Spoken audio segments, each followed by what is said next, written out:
வணக்கம் நண்பர்களே.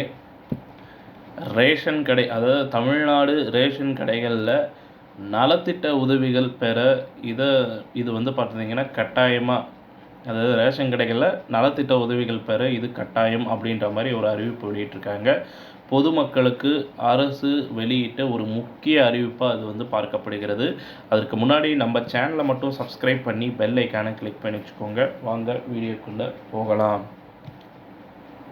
இந்தியாவில் ரேஷன் கடைகள் மூலமாக ஏழை எளிய மக்களுக்கு வந்து பார்த்தோன்னா இலவசமாக மலிவு விலையிலும் உணவுப் பொருட்கள் வழங்கப்பட்டு வருகிறது. இந்த திட்டங்களை பெற அதாவது இகேஒய்சி சரிபார்ப்பு அவசியம் என அரசு வந்து பார்த்திங்கன்னா அறிவுறுத்தியிருக்கிறது. அதன்படி பொதுமக்கள் செப்டம்பர் 30ஆம் தேதிக்குள்ளே சரிங்களா இந்த வேலையை வந்து பார்த்திங்கன்னா முடிக்க வேண்டும் அப்படின்ற மாதிரி ஒரு தகவல் வெளியிட்டிருக்கிறாங்க. அவ்வாறு செய்யாவிட்டால் நீங்கள் வந்து நலத்திட்டங்களை பெறுவதில் மிகப்பெரிய சிக்கலாகிவிடும் அப்படின்ற மாதிரி அரசு வந்து அறிவித்திருக்கிறாங்க. இதுக்கு முன்னாடியே அரசு வந்து பார்த்திங்கன்னா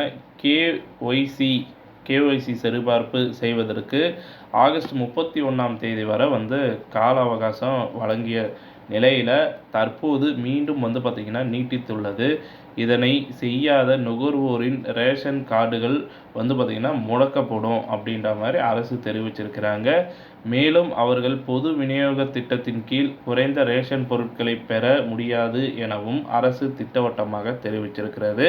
ஸோ உடனடியாக வந்து பார்த்திங்கன்னா உங்களுடைய ரேஷன் கார்டு, அதாவது ரேஷன் கார்டு சம்மந்தப்பட்ட டீட்டெயில்ஸ் எல்லாமே வந்து பார்த்திங்கன்னா அப்டேட் பண்ணுங்கள். ஸோ அப்டேட் பண்ணிங்கன்னா தான் நீங்கள் அந்த கார்டை பயன்படுத்த முடியும். அல்லது வந்து பார்த்திங்கன்னா அரசாங்கம் வந்து அதை முடக்கி வச்சிரும்.